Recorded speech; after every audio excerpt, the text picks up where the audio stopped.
In the summer of 2003, a construction crew breaking ground for a new highway interchange in rural West Virginia made a discovery that would haunt them for years to come.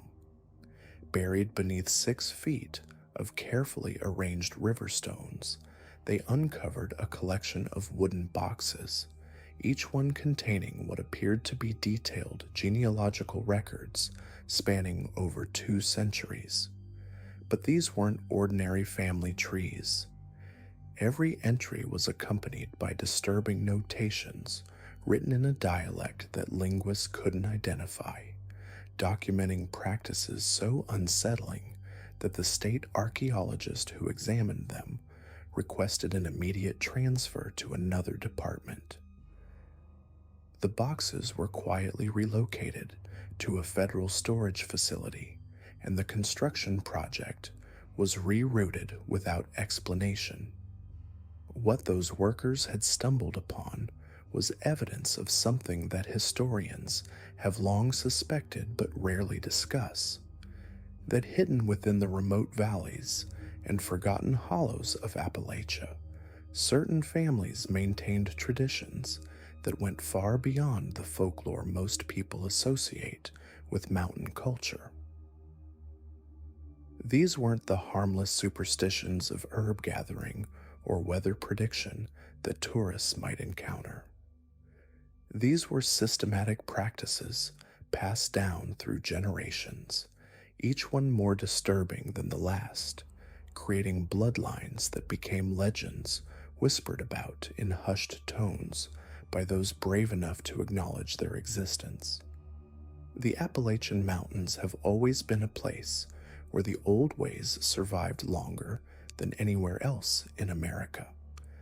Geographic isolation, generational poverty, and a deep mistrust of outside authority created perfect conditions for families to operate by their own rules. Most mountain clans were simply trying to survive in harsh conditions, developing unique customs around hunting, healing, and community protection. But some families took their isolation as an opportunity to explore practices that civilized society had abandoned centuries ago.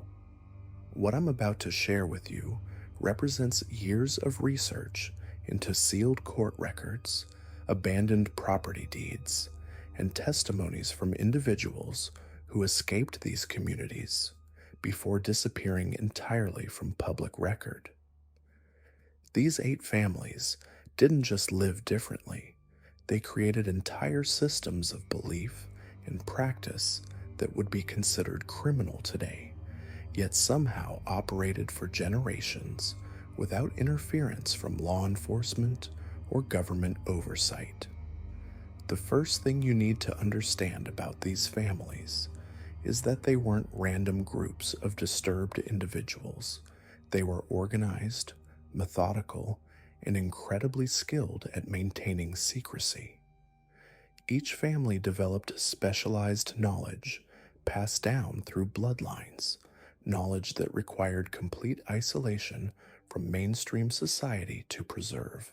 They built their settlements in locations specifically chosen to be difficult to find and even more difficult to reach. Many established multiple compounds connected by networks of trails known only to family members, allowing them to relocate quickly if threatened by outside investigation. These families also shared common characteristics that made them particularly dangerous. They practiced strict endogamy, meaning they only married within their own bloodlines or with carefully selected individuals from other families with similar practices. This wasn't just about keeping secrets, it was about preserving what they believed were genetic traits that made their rituals more effective. Children born into these families underwent initiation ceremonies that psychologically bound them to the family's practices from an early age, making escape or betrayal extremely difficult. Perhaps most disturbing was their relationship with the broader Appalachian community. These families weren't complete hermits. They maintained carefully managed contact with neighboring settlements, often serving as sources for rare medicinal plants, unusual crafts, or specialized services that no one else in the region could provide. This economic integration gave them a level of protection as local communities became dependent on their contributions while remaining willfully ignorant of how those contributions were obtained. The families I'm about to describe operated across different time periods and geographic regions, but they all shared certain ritualistic elements that suggest either common origins or communication between groups. Archaeological evidence from abandoned settlements indicates they used similar ceremonial objects, architectural layouts, and burial practices.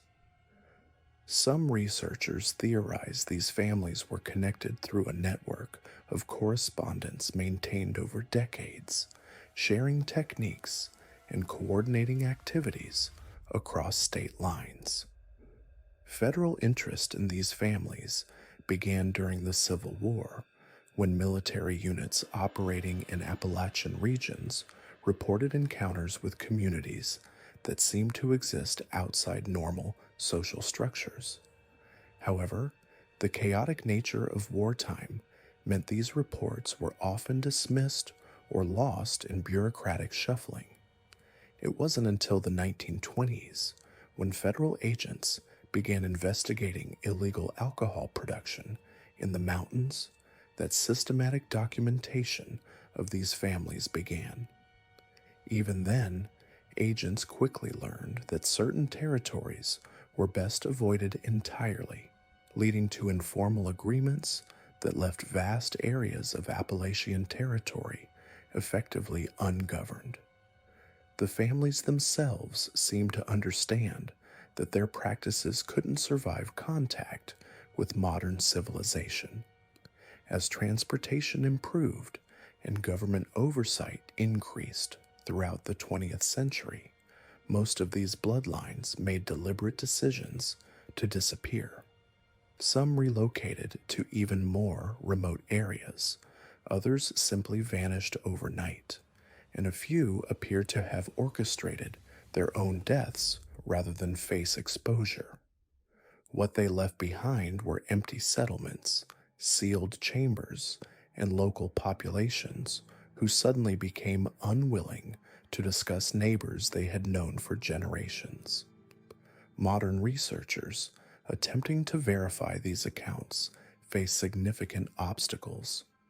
Property records from the relevant time periods often contain gaps or inconsistencies that suggest deliberate tampering.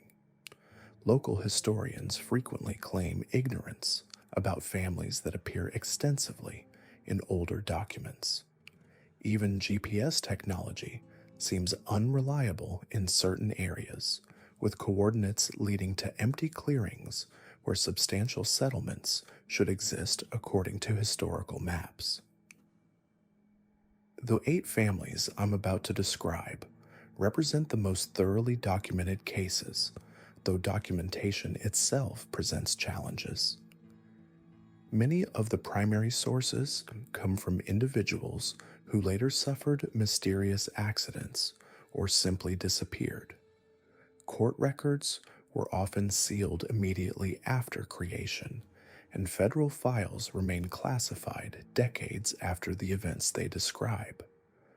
What emerges from the available evidence is a picture of communities that operated according to their own brutal logic, creating micro-societies where practices that would horrify most people were considered not just normal, but necessary for survival. Each family developed distinctive rituals centered around their particular interpretation of power and control. Some focused on psychological manipulation, others on physical transformation, and still others on what they believed was communication with forces beyond human understanding. All of them required absolute loyalty from family members and complete secrecy from the outside world. The penalties for betrayal were severe enough that even decades later, survivors still refuse to provide detailed testimony about their experiences.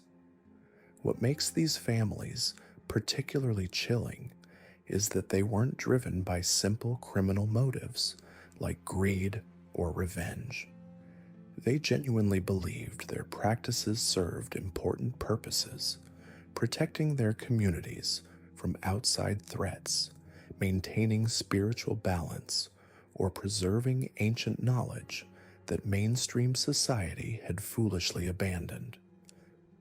This sense of righteous purpose made them far more dangerous than ordinary criminals because they approached their activities with the dedication and systematic thinking of true believers. The geographic distribution of these families also reveals patterns that suggest coordinated activity. They established territories that provided mutual support while maintaining sufficient distance to avoid conflicts over resources or ideology. Trade networks existed between families, allowing them to share specialized knowledge and materials that couldn't be obtained locally. Some families appear to have served specific functions within this broader network.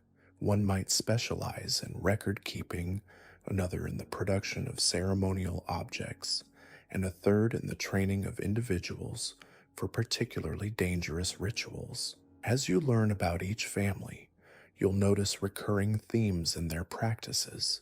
They all maintained elaborate genealogical records, suggesting that bloodline purity was crucial to their activities. They all established sacred spaces, usually natural features like caves, springs, or groves, that served as centers for their most important ceremonies.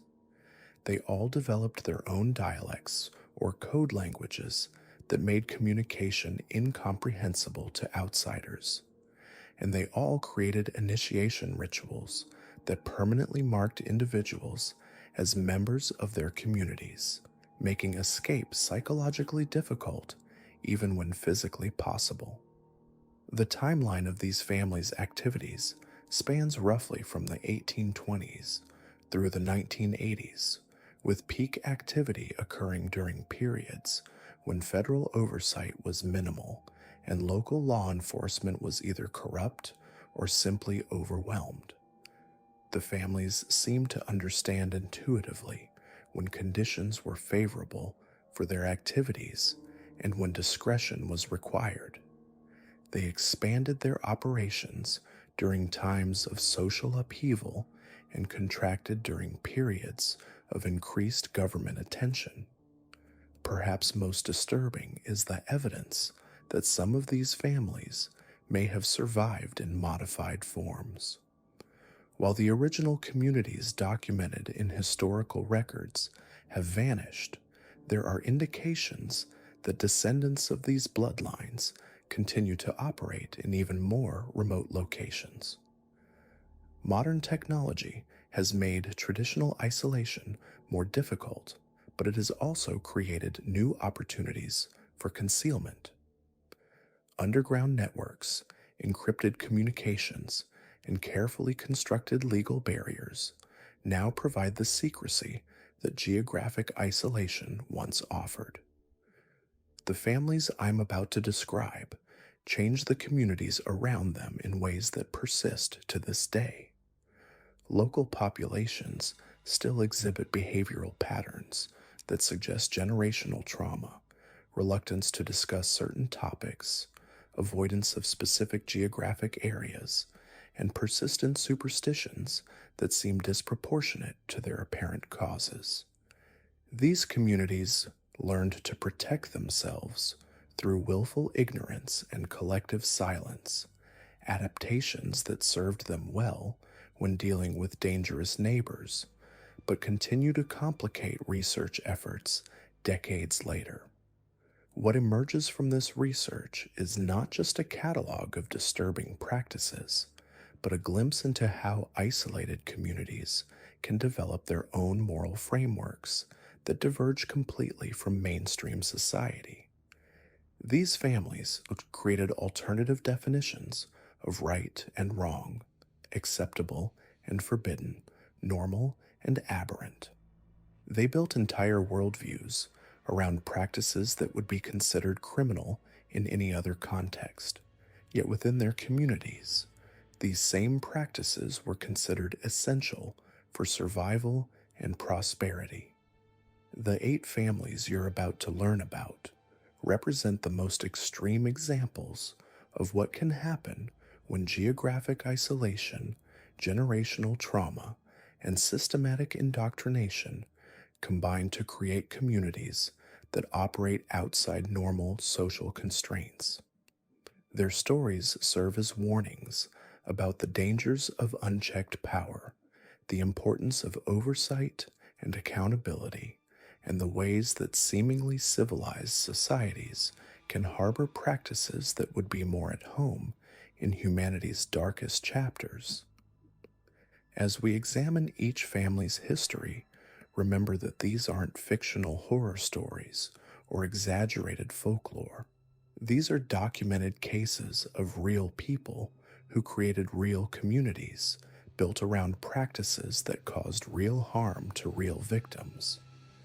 The evidence for their existence comes from multiple independent sources, and the patterns of behavior they exhibited are consistent with what we know about how isolated communities can develop extreme practices over time. The first family we'll examine established themselves in the deepest valleys of eastern Kentucky, where they developed practices around what they called blood binding, a ritual system that created psychological and physical connections between family members that lasted for generations. Their methods were so effective at maintaining family loyalty that even today, law enforcement agencies study their techniques as examples of how criminal organizations can maintain secrecy and control over their members. Number 8. The Harrow family of Devil's Backbone Ridge developed what they called the marking, a practice that permanently identified every individual who entered their territory through a system of ritual scarification combined with psychological conditioning. The Harrows established their settlement in 1847 along a razor-thin ridge in eastern Tennessee, where the terrain was so treacherous that even experienced mountain guides refused to lead travelers into their domain. The family built their cabins on platforms carved directly into the cliff face, connected by rope bridges that could be quickly severed if threatened by outside interference. What made the Harrows particularly dangerous wasn't just their isolation, it was their systematic approach to controlling everyone who came into contact with their community. Unlike other families who simply avoided outsiders, the Harrows actively sought to expand their influence by capturing travelers, traders, and even law enforcement officers who ventured too close to their territory. These individuals underwent a process the family called the claiming, where victims were held in underground chambers carved into the mountain itself until they either submitted to the family's practices or died from the psychological pressure. The marking ritual itself involved precise cuts made with specially forged knives that left distinctive scars and patterns that identified not just membership in the Harrow community, but also the individual's role, status, and level of initiation. These marks were applied during ceremonies that could last for days, with the victim restrained on stone tables while family members chanted in a dialect that incorporated elements of Cherokee, Scottish Gaelic, and something linguists couldn't identify. The psychological component was equally important. Individuals were forced to recite pledges of loyalty while the cuts were made, creating a permanent association between the physical pain and their commitment to the family. Those who survived the marking process became extensions of the Harrow family's influence throughout the broader Appalachian region. They returned to their communities carrying messages, gathering information, and recruiting new candidates for the claiming process. The Harrows maintained detailed records of every marked individual, tracking their movements and activities through a network of correspondence that spanned multiple states. Federal investigators, who later examined these records, found evidence that the family had agents in positions of local authority throughout Tennessee, Kentucky, and Virginia. The Harrow settlement was discovered in 1923 by a team of federal agents investigating reports of missing persons in the region. What they found was a community that had been systematically abandoned, the rope bridges cut, the cliff face cabins stripped of anything valuable, and the underground chambers sealed with carefully placed explosives.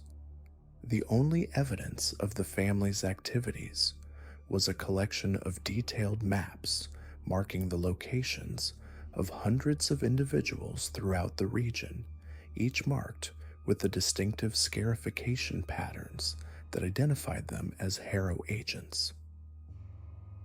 Local residents in the area still exhibit unusual behavior patterns that suggest the Harrow influence persisted long after the family's disappearance. Certain topics of conversation cause immediate discomfort. Specific geographic locations are avoided without explanation, and there's a persistent reluctance to discuss any events that occurred during the family's active period. Some researchers believe the Harrow's psychological conditioning techniques were so effective that they continue to influence behavior in marked individuals and their descendants decades later.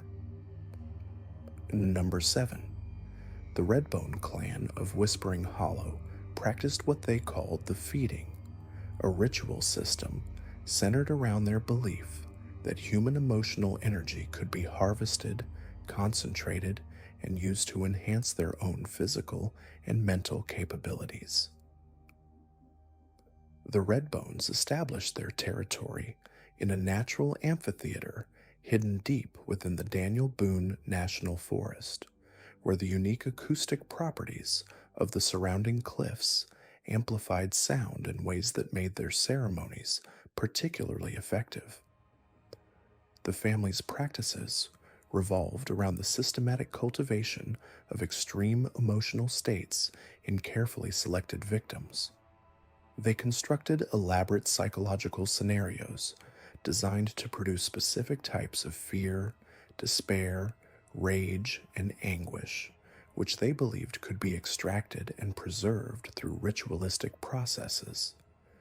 The Redbones built specialized chambers throughout their territory, underground rooms with walls covered in symbols that seemed to shift and move in flickering candlelight, creating an environment that enhanced psychological disorientation and made victims more susceptible to emotional manipulation.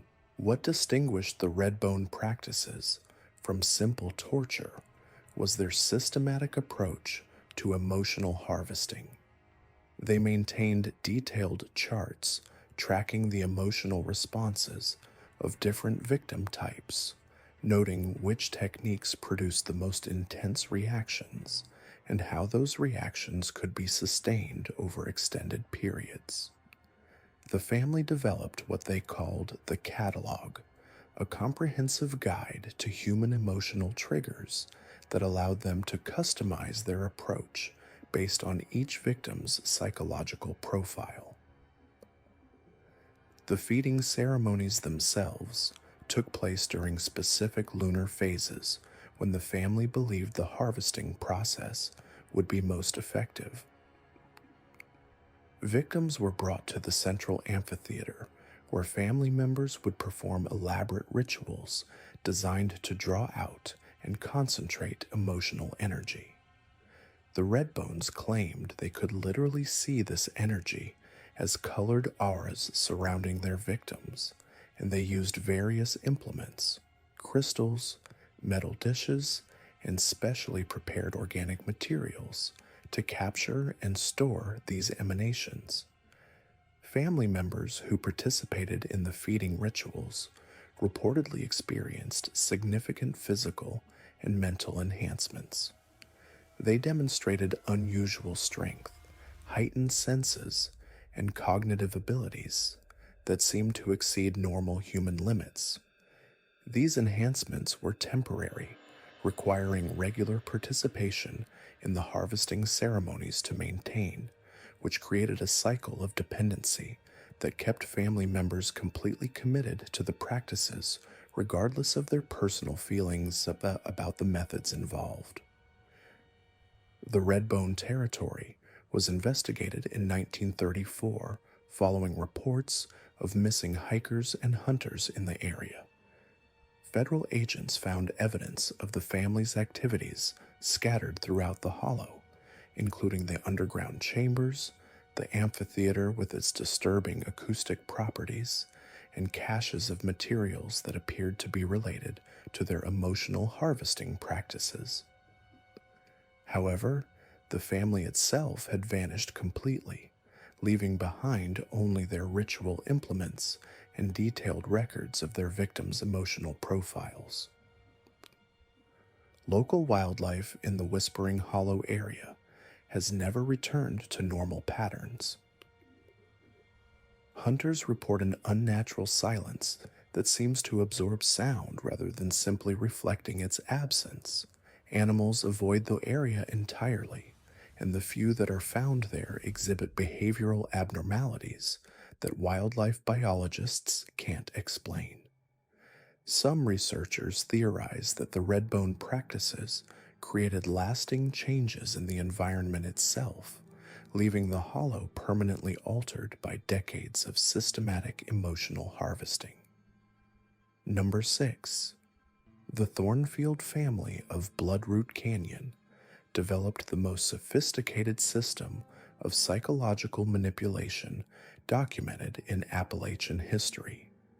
Their practice, known as the weaving, involved the systematic destruction and reconstruction of individual identity through techniques that combined physical isolation, sensory deprivation, and carefully orchestrated social pressure. The Thornfields established their settlement in 1856 in a canyon so remote that it doesn't appear on any official maps, accessible only through a series of hidden passages known exclusively to family members. The weaving process began with the identification of suitable candidates, individuals who possess specific psychological characteristics that made them particularly susceptible to identity manipulation. The Thornfields maintained an extensive network of observers throughout the region who reported on potential subjects, providing detailed psychological profiles that allowed the family to select the most promising candidates for their practices. Once selected, victims were brought to the Thornfield settlement through a process called the calling, a systematic campaign of psychological pressure designed to make individuals voluntarily enter the family's territory. This might involve the gradual isolation of the victim from their support network, the introduction of seemingly random stressors that created persistent anxiety, or the manipulation of circumstances to make the Thornfield settlement appear as a refuge from problems the family had secretly created. The weaving itself took place in specialized chambers designed to completely disorient victims and break down their sense of personal identity. These rooms were constructed with irregular proportions that made spatial orientation difficult, walls covered in patterns that seemed to shift when viewed peripherally, and lighting systems that created subtle but persistent visual distortions. Victims were kept in these chambers for weeks or months while family members systematically dismantled their existing identity and replaced it with a new one more suitable to the family's purposes. The psychological techniques employed by the Thornfields were remarkably sophisticated for their time period. They understood concepts about human psychology that wouldn't be formally documented by academic researchers for decades. They knew how to use sleep deprivation, nutritional manipulation, and social isolation to create mental states that made individuals extremely susceptible to suggestion. They developed methods for identifying and exploiting individual psychological vulnerabilities that were more effective than many modern therapeutic techniques. What made the Thornfield practices particularly disturbing was their long-term effectiveness. Individuals who underwent the weaving process were permanently changed, not just in their behavior, but in their fundamental sense of self. They returned to their communities as different people, carrying out instructions the family had embedded in their reconstructed identities. These human agents provided the Thornfields with unprecedented influence throughout the region, allowing them to manipulate events, gather intelligence, and recruit new victims with remarkable efficiency. The Thornfield settlement was discovered in 1941 when a military unit conducting training exercises in the area stumbled upon the hidden canyon.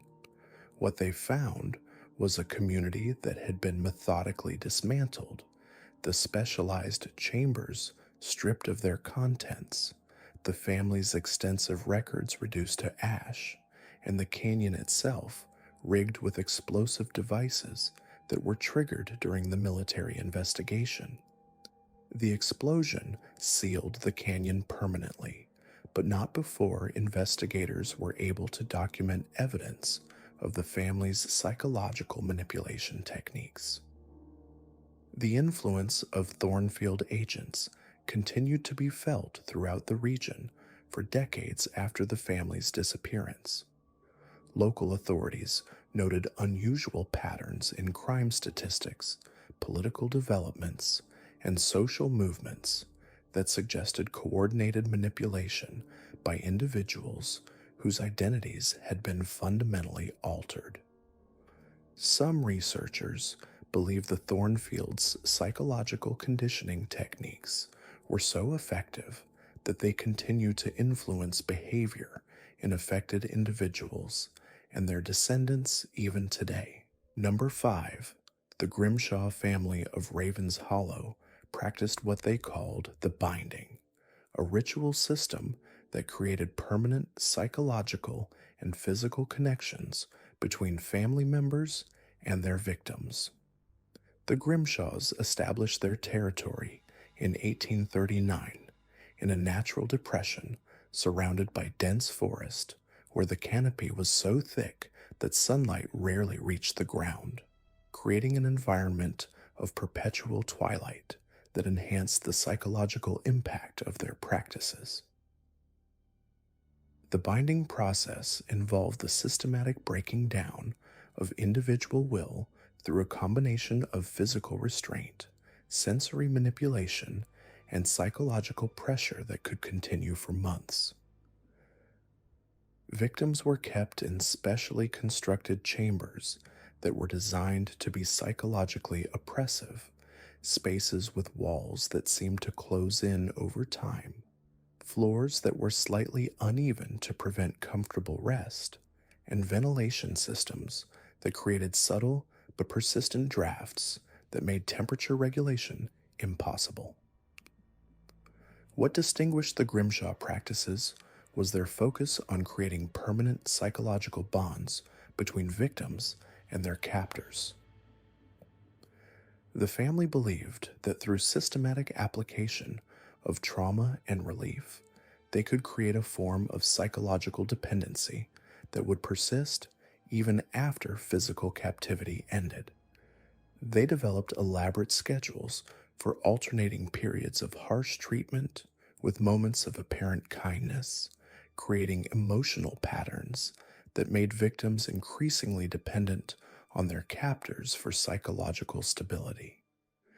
The binding ceremonies themselves took place in a natural amphitheater at the center of Raven's Hollow, where the family had constructed a series of stone platforms arranged in concentric circles around a central altar. During these rituals, victims were subjected to procedures that combined physical pain with psychological manipulation, while family members chanted in a dialect that incorporated elements from multiple languages. The ceremonies were designed to create traumatic memories that would be triggered by specific words, sounds, or visual cues, giving the family continued control over victims even after they were released. Individuals who survived the binding process were fundamentally changed by their experience. They exhibited behaviors consistent with severe psychological trauma, but also demonstrated an unusual attachment to their captors that persisted despite the abuse they had endured. Many victims voluntarily returned to the Grimshaw settlement after being released, and those who didn't often exhibited behavioral patterns that suggested they were still responding to psychological conditioning even when physically free. The Grimshaw territory was investigated in 1958, following reports of missing persons and unusual behavior patterns in individuals who had been found wandering in the forest surrounding Raven's Hollow. Federal agents discovered evidence of the family's activities scattered throughout the Depression, including the stone platforms, the specialized chambers, and detailed records of the psychological conditioning techniques used on hundreds of victims over more than a century. However, the family itself had vanished without a trace, leaving behind only their ritual implements and a collection of psychological profiles so detailed that they provided insights into human behavior that wouldn't be formally documented by academic researchers for decades. The Grimshaw records were immediately classified and removed from public access, though some researchers believe the techniques documented in those files continue to influence modern psychological warfare and interrogation methods. The Raven's Hollow area remains psychologically disturbing to this day. Visitors report feelings of unease that seem disproportionate to the environment, and many experience vivid nightmares after spending time in the area. Local wildlife exhibits behavioral abnormalities, and there are persistent reports of voices heard in the forest that seem to come from no identifiable source. Some researchers theorize that the Grimshaw practices created lasting psychological imprints in the environment itself, making the Hollow permanently disturbing to human consciousness. Number 4. The Asheford family of Sorrow's End developed what they called the Harvest, a practice that combined systematic psychological torture with elaborate preservation techniques designed to capture and store what they believed were the spiritual essences of their victims. The Ashfords established their settlement in 1854 in a valley so narrow that it received direct sunlight for only a few hours each day, creating an environment of perpetual gloom that perfectly suited their activities. The family's territory was organized around a series of interconnected buildings that served different functions in their harvesting process. The main structure was a three-story cabin built into the side of a cliff, with each level serving a specific purpose in their ritual practices. The ground floor contained holding chambers where victims were kept during the initial stages of their ordeal. The second floor housed the family's living quarters, strategically positioned so that the sounds from below would constantly remind family members of their ongoing work. The third floor was reserved for the preservation chambers, where the family stored the results of their harvesting activities. What made the Asheford practices particularly systematic was their approach to documenting every aspect of their victims' experiences. They maintained detailed journals, recording not just the physical procedures they performed, but also the psychological states they observed, the emotional responses they elicited, and the spiritual manifestations they claimed to witness. These records were written in a cipher that incorporated elements from multiple languages and symbol systems, making them nearly impossible for outsiders to decipher. The harvest itself was a multi-stage process that could take weeks or months to complete. Victims were initially subjected to procedures designed to break down their psychological defenses and make them more susceptible to what the family called spiritual extraction. This involved carefully controlled applications of physical discomfort, sensory manipulation, and social isolation that were calibrated to produce specific psychological states without causing death or permanent physical damage. Once victims reached the desired psychological condition, they were moved to the preservation chambers where the actual harvesting took place. The Ashfords used a combination of herbal preparations, specialized equipment, and ritualistic procedures to extract what they believed were the essential spiritual components of their victims.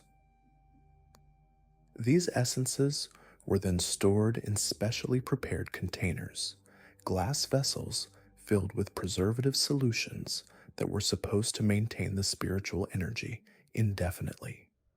The family claimed that consuming these preserved essences provided significant enhancements to their physical and mental capabilities. They reported increased strength, enhanced senses, improved cognitive function, and what they described as supernatural insights into future events. These effects were temporary, requiring regular consumption of fresh essences to maintain, which created a constant need for new victims and ensured that family members remained committed to the harvesting practices. The Ashford settlement was discovered in 1962 when a team of federal agents investigating reports of missing hikers in the area followed a trail of evidence that led them to Sorrow's End. What they found was a community that had been systematically destroyed, the buildings burned, the preservation chambers smashed, and the family's extensive records reduced to ash. The only surviving evidence was a collection of the glass vessels used for storing essences, though their contents had been deliberately contaminated with substances that made analysis impossible. Local authorities noted unusual patterns in the area for decades after the Ashford investigation. Missing persons reports increased significantly, but the individuals who disappeared were never found, and the cases exhibited similarities that suggested coordinated activity by unknown parties. Some researchers theorized that other families learned the Asheford techniques and continued their practices in different locations, while others believe surviving family members established new settlements in even more remote areas. The Sorrow's End Valley remains psychologically disturbing to visitors. Hikers report experiencing intense feelings of dread and despair that seem to emanate from the environment itself. The local wildlife population has never recovered from whatever the Ashfords did to the area, and the few animals that are found there exhibit behavioral abnormalities that wildlife biologists can't explain. Water sources in the valley test as chemically normal, but many people report that it tastes wrong in ways they can't describe. Number 3. The Caldwell family of Misery Ridge developed the most sophisticated system of generational conditioning documented in Appalachian history. Their practice, known as the shaping, involved the systematic modification of children's psychological development to create adults who were perfectly suited to carry out the family's activities. The Caldwells established their settlement in 1843 on a ridge so isolated that it was accessible only through a series of hidden trails that family members memorized from childhood. The shaping process began before children were even born, with the family carefully selecting breeding pairs based on psychological characteristics they believed would produce offspring with desired traits. Pregnant women underwent elaborate rituals designed to influence the developing child's psychological formation, including exposure to specific sounds, visual patterns, and chemical substances that were supposed to enhance certain mental capabilities while suppressing others. Children born into the Caldwell family were raised in an environment that was completely controlled by the family's psychological conditioning techniques.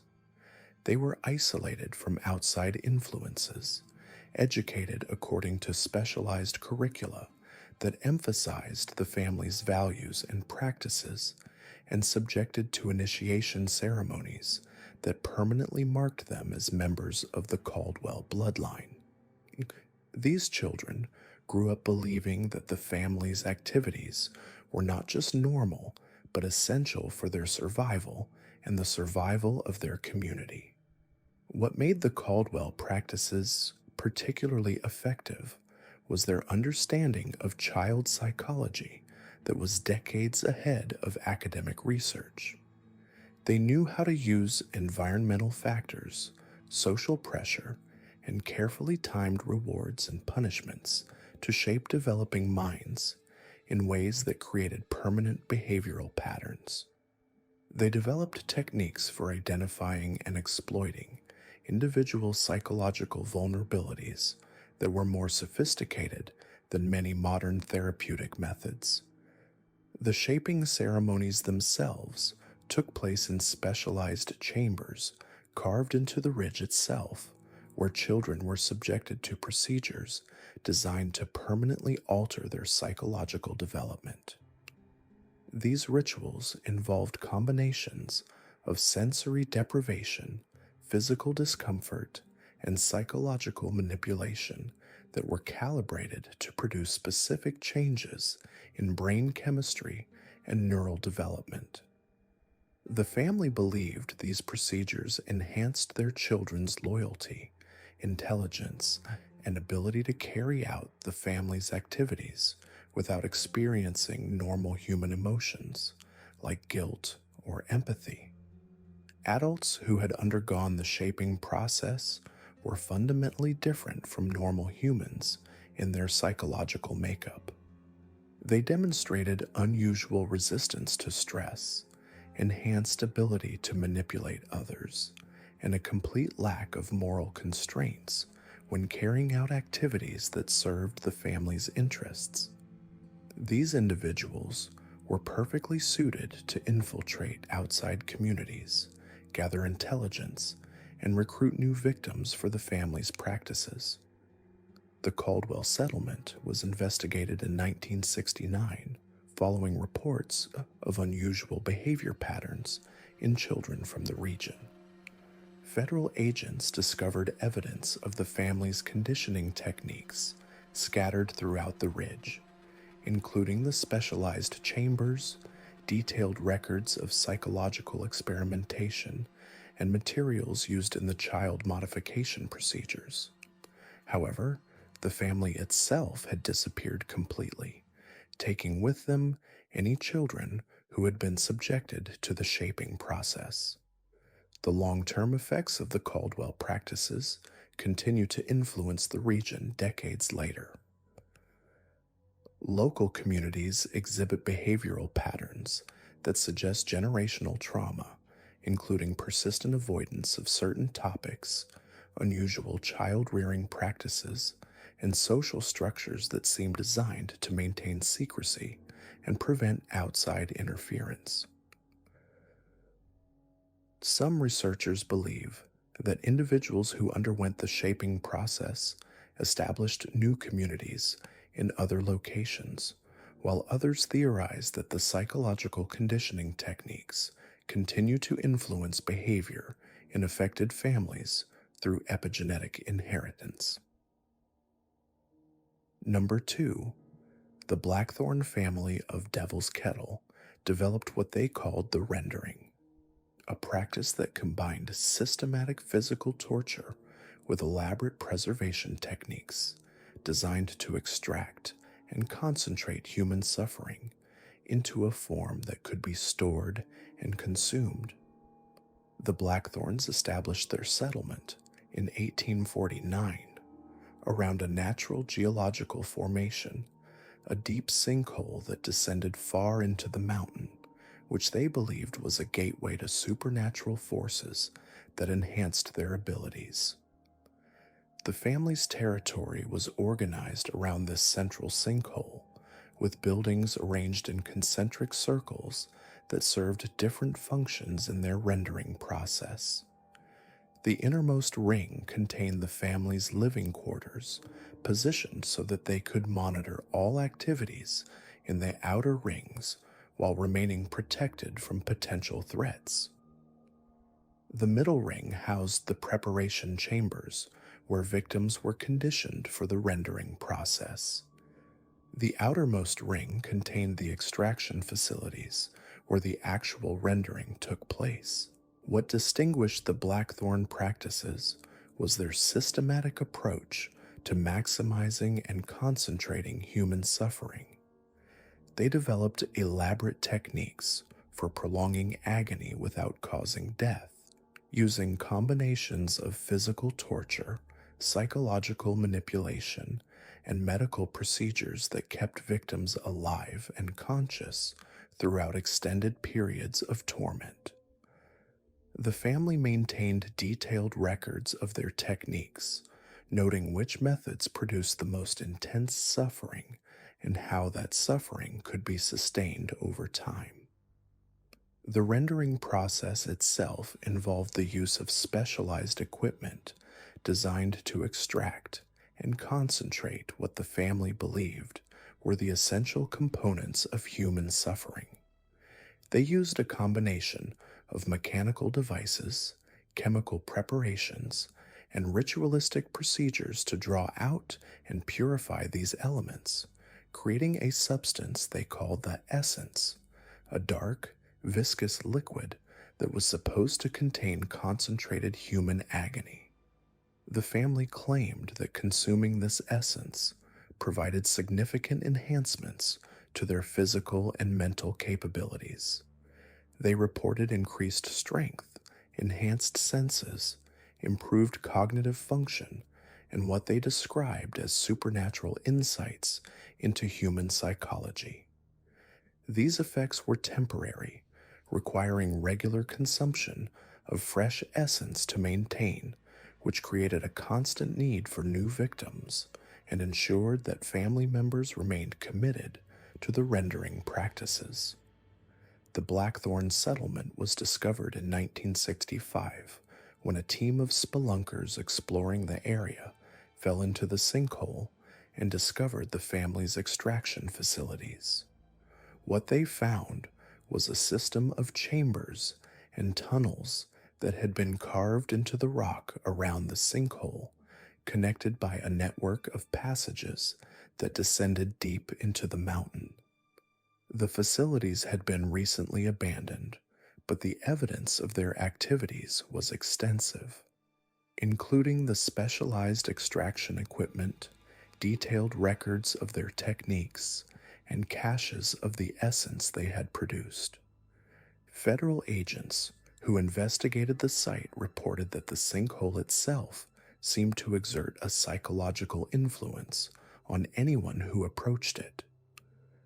Investigators experienced vivid nightmares, persistent anxiety, and intrusive thoughts that seemed to come from an external source. Several agents requested transfers after working on the case, and one investigator suffered a complete psychological breakdown that required extended hospitalization. The Devil's Kettle area remains psychologically disturbing to this day. The sinkhole has been sealed with concrete barriers, but people who approach the area report experiencing intense feelings of dread and despair.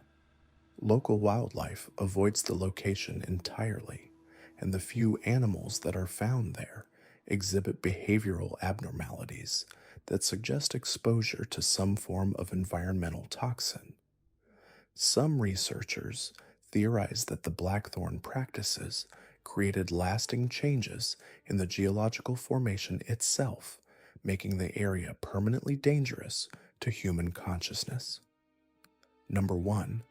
The Ravencraftoft family of Shadow's Edge developed the most comprehensive system of human manipulation and control documented in Appalachian history. Their practice, known as the Dominion, involved the systematic cultivation of psychological dependency in entire communities through techniques that combined mass hypnosis, chemical manipulation, and social engineering.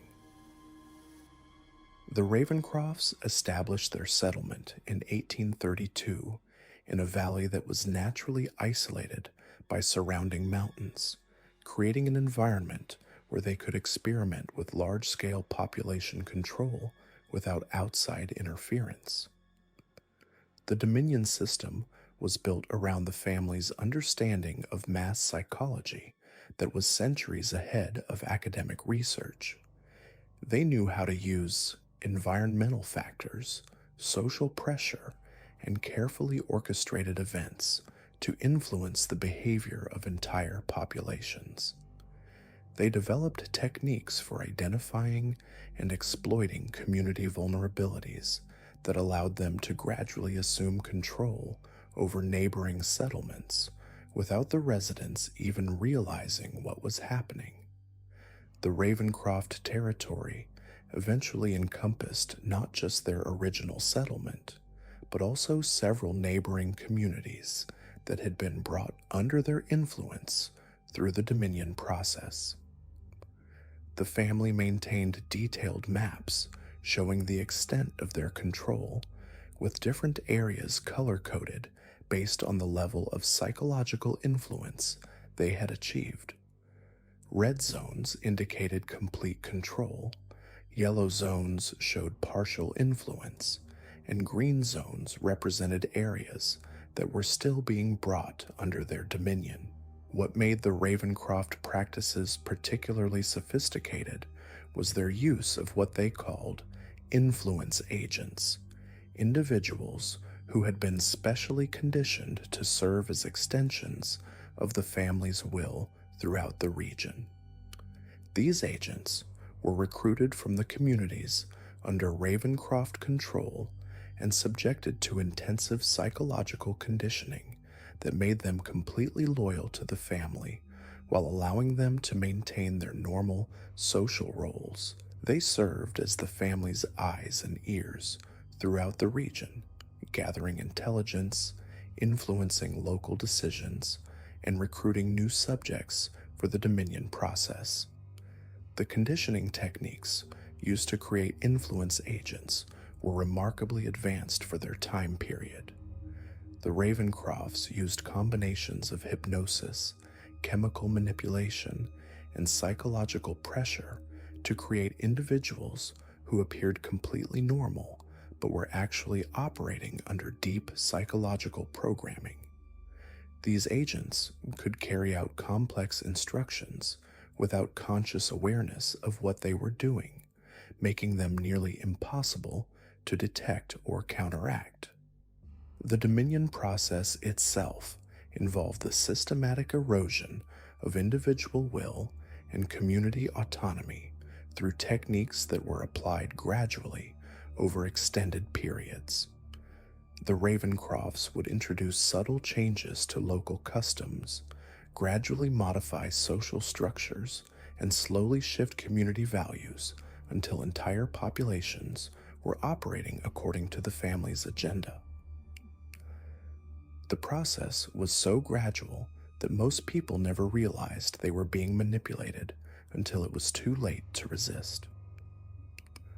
The Ravencroft settlement was investigated in 1973 following reports of unusual behavior patterns in multiple communities throughout the region. Federal agents discovered evidence of the family's activities scattered across several states, including conditioning facilities, detailed records of their influence operations, and extensive networks of influence agents who had been operating for decades without detection.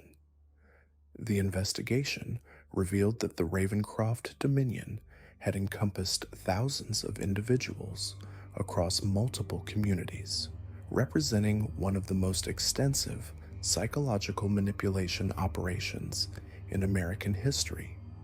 However, the family itself had vanished completely by the time federal agents arrived, taking with them any evidence that might have revealed the full extent of their activities. The communities that had been under their influence were left in a state of psychological chaos, with residents unable to understand why their behavior and social structures had changed so dramatically over the years.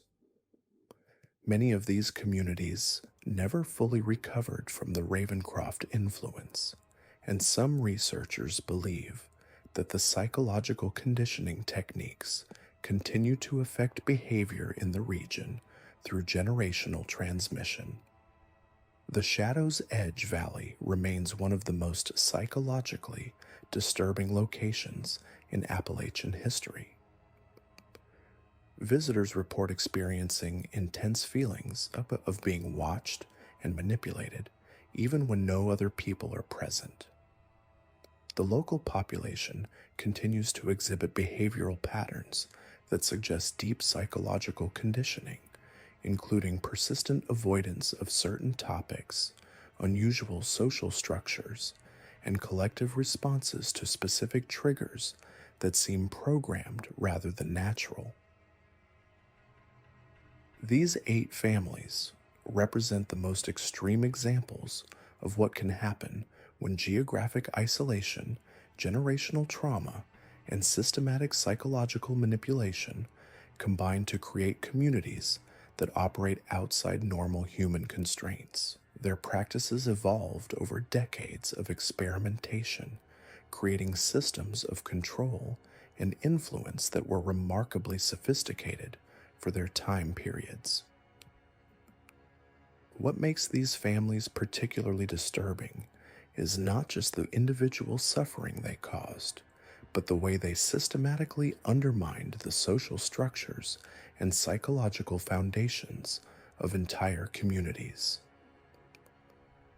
They created networks of influence that extended far beyond their immediate territories, affecting thousands of individuals who never even knew they were being manipulated. The psychological conditioning techniques they developed were so effective that their influence continues to be felt in affected communities decades after the families themselves disappeared. The evidence for these families' activities comes from multiple independent sources, including federal investigations, academic research, and testimonies from survivors who managed to escape their influence. While many of the specific details remain classified or have been lost to time, the patterns of behavior they exhibited are consistent with what we know about how isolated communities can develop extreme practices when freed from normal social constraints. Perhaps most troubling is the possibility that these families may have survived in modified forms, adapting their practices to modern conditions while maintaining their core objectives of control and manipulation. The psychological techniques they developed were so advanced that they continue to influence modern understanding of human behavior, and some researchers believe that descendants of these bloodlines may still be operating in even more remote locations. The Appalachian Mountains continue to hold secrets that may never be fully revealed, and the communities that once harbored these families still bear the psychological scars of their influence. In an age where few mysteries remain unsolved, these 8 families remind us that some forms of human behavior are so disturbing that they challenge our understanding of what people are capable of when freed from the constraints of civilized society. The legacy of these 8 families extends far beyond the documented cases I've just described. What emerges from decades of research into sealed archives and classified documents is a disturbing pattern that suggests these bloodlines may have been part of a much larger network of influence that stretched across the entire Appalachian region. Federal investigators working on these cases during the 1960s and 1970s began to notice connections between the families that couldn't be explained by coincidence or independent development. Communication networks existed between these geographically separated communities, evidenced by shared terminology, similar ritual implements, and coordinated timing of activities that required advanced planning across state lines.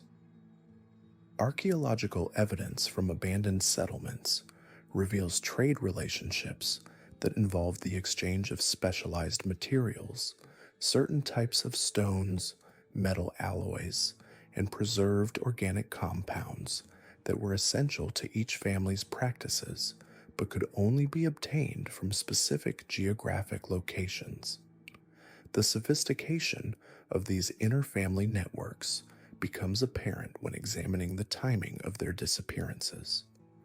Rather than vanishing randomly as circumstances changed, these families seem to coordinate their exits from public record with remarkable precision. Federal agents investigating multiple cases simultaneously noticed that evidence would disappear, witnesses would become unavailable, and physical locations would be destroyed or rendered inaccessible according to patterns that suggested advanced warning systems were operating between the families. What makes this coordination particularly disturbing is that it implies a level of organization and long-term planning that goes far beyond what isolated mountain communities should have been capable of achieving. The families maintained detailed records, not just of their own activities, but of political developments, law enforcement movements, and social changes that might affect their operations. They demonstrated an understanding of federal bureaucracy and legal procedures that allowed them to anticipate investigations and neutralize threats before they became serious problems. The psychological conditioning techniques developed by these families also show evidence of shared development and refinement over time. Methods that appeared in Caldwell records from the 1840s were later found in modified forms in Ravencraftoft documents from the 1920s, suggesting that knowledge was being systematically preserved and transmitted between generations of practitioners. This knowledge transfer wasn't limited to family bloodlines. Evidence suggests that specialized individuals moved between communities, carrying techniques and innovations that enhanced the effectiveness of each family's practices. Perhaps most troubling is the evidence that these families may have influenced mainstream psychological research through their networks of conditioned agents. Several prominent researchers who made groundbreaking discoveries in areas like behavioral modification, mass psychology, and social control had documented connections to regions where these families operated. Their research often incorporated insights and techniques that seemed to appear from nowhere, suggesting access to knowledge that hadn't been developed through normal academic channels. The federal response to these discoveries was swift and comprehensive. By the mid-1970s, entire government departments had been reorganized to handle what officials referred to as the Appalachian situation. New protocols were developed for investigating cases involving systematic psychological manipulation, and specialized units were created to monitor regions where these families had operated. However, much of this activity was classified at levels that prevented even congressional oversight, creating a parallel bureaucracy that operated outside normal governmental structures. The classification levels applied to these investigations remain among the highest in federal history. Documents related to the 8 families are sealed under national security provisions that won't expire for decades, and even heavily redacted versions of investigative reports are unavailable through normal freedom of information requests. This level of secrecy suggests that what federal agents discovered was considered a threat to national security rather than simply criminal activity. Local communities that had been affected by these families were provided with what officials euphemistically called community support services. These programs involved extensive psychological evaluation and treatment for residents who had been exposed to the family's influence, but they also included more controversial elements like memory modification techniques and social restructuring programs that fundamentally changed how these communities operated. The effectiveness of these intervention programs is difficult to assess because most of their activities were classified, but the results were visible in the affected communities. Populations that had exhibited clear signs of psychological manipulation gradually returned to more normal behavioral patterns, though certain characteristics persisted that suggested the intervention techniques themselves had lasting effects. Some researchers theorize that federal agents essentially replaced one form of psychological conditioning with another, creating communities that appeared normal but were actually operating under different forms of external control. The geographic distribution of federal intervention sites reveals the true scope of these families' influence. Rather than being limited to a few isolated settlements, their activities had affected hundreds of communities across multiple states. Though intervention programs required the deployment of thousands of federal personnel and consumed resources that would have been sufficient to fund major military operations, this level of response suggests that officials understood they were dealing with something that posed a genuine threat to social stability across entire regions. Modern researchers attempting to study these cases face obstacles that go far beyond normal classification restrictions. Some academic institutions have informal policies that discourage research into these topics. Funding sources for related studies are mysteriously unavailable, and scholars who persist in investigating these families often find their careers derailed by circumstances that seem too convenient to be coincidental. This systematic suppression of research suggests that the knowledge these families possessed continues to be considered dangerous decades after their disappearance. The psychological techniques developed by these families have apparently influenced modern practices in ways that most people don't recognize. Military psychological operations, corporate marketing strategies, and even therapeutic interventions show evidence of incorporating methods that were first documented in the records of these Appalachian bloodlines.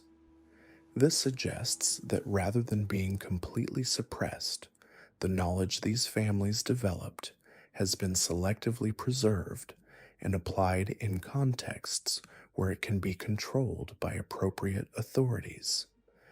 The question of whether these families truly disappeared or simply evolved into different forms remains one of the most disturbing aspects of this research. Evidence suggests that some bloodlines may have relocated to even more remote areas, while others might have integrated into mainstream society while maintaining their core practices in modified forms. The psychological conditioning techniques they developed were so effective that they could potentially be applied in urban environments using modern technology and social media platforms. Recent developments in neuroscience and behavioral psychology have revealed that many of the techniques these families used were based on accurate understanding of human brain function that wouldn't be formally documented by academic researchers until decades later. This suggests either that the families possessed knowledge that was far ahead of their time, or that they had access to information sources that mainstream science hadn't discovered. Either possibility has disturbing implications for our understanding of how these communities developed their capabilities. The influence of these families on popular culture has been carefully managed to ensure that their actual practices remain hidden while allowing enough information to circulate to satisfy public curiosity. Horror films, novels, and urban legends about Appalachian communities often incorporate elements that were directly inspired by documented cases, but these fictional portrayals are deliberately inaccurate in ways that make the real activities seem impossible or exaggerated. This controlled disclosure serves to discredit genuine research while maintaining public fascination with the topic. The technological capabilities that these families demonstrated also raise questions about their origins and connections. They used communication methods that were remarkably sophisticated for their time periods, constructed facilities that required engineering knowledge that shouldn't have been available to isolated mountain communities, and preserved materials using techniques that modern science still doesn't fully understand. This suggests that they may have had access to knowledge or resources that came from outside the normal channels available to Appalachian settlers. The genetic studies that were conducted on material recovered from these families' settlements revealed anomalies that couldn't be explained by normal human variation. These findings were immediately classified and removed from public access, but researchers who worked on the projects reported discovering genetic markers that seem to be associated with enhanced psychological capabilities and unusual resistance to standard conditioning techniques. This genetic component may explain why these families were able to maintain their practices across multiple generations while avoiding the psychological breakdown that would normally result from such extreme activities. The environmental impacts of these families' activities continue to affect their former territories in ways that suggest their practices involved more than just psychological manipulation. Soil samples from abandoned settlements show chemical compositions that don't match normal geological patterns. Water sources in these areas exhibit properties that can't be explained by standard environmental factors, and wildlife populations have never returned to normal levels despite decades of conservation efforts. These lasting environmental changes suggest that the family's activities involved processes that fundamentally altered the physical characteristics of their territories. The surveillance systems that federal agencies established to monitor these former family territories remain active decades after the original investigations concluded.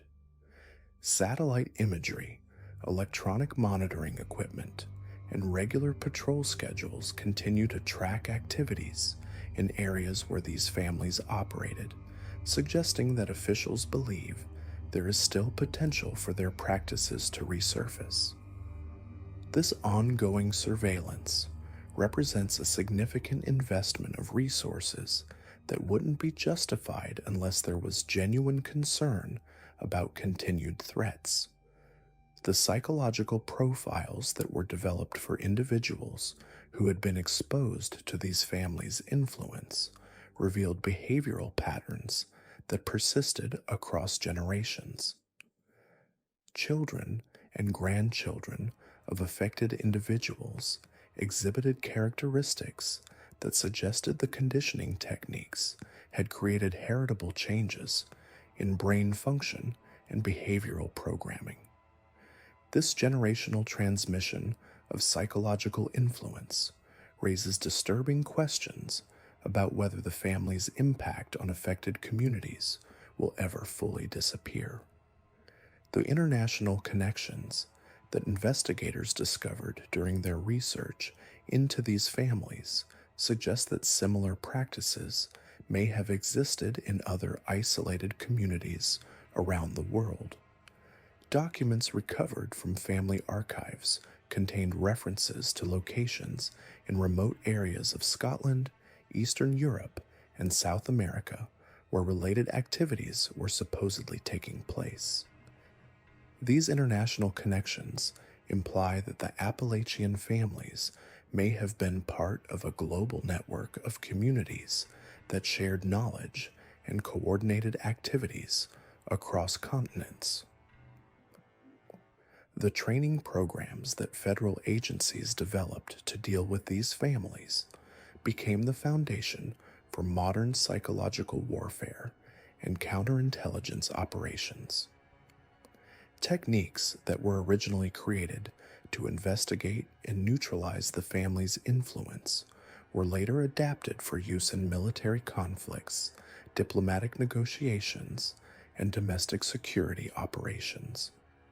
This suggests that the knowledge gained from studying these families has had lasting impacts on how government agencies approach psychological manipulation and social control. The question of whether these families represented a unique historical phenomenon or an example of capabilities that could emerge again under similar circumstances remains unresolved.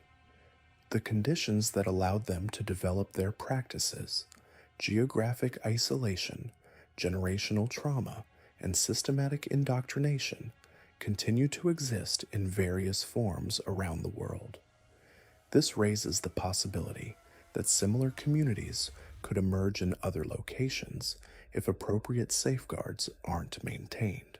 The legacy of these 8 families serves as a reminder that human beings are capable of developing practices that challenge our understanding of psychological limits and social constraints.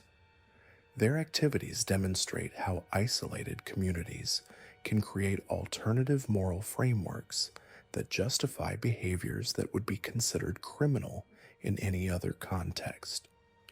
Most importantly, their story shows how the systematic application of psychological manipulation can create lasting changes that persist long after the original practitioners have disappeared.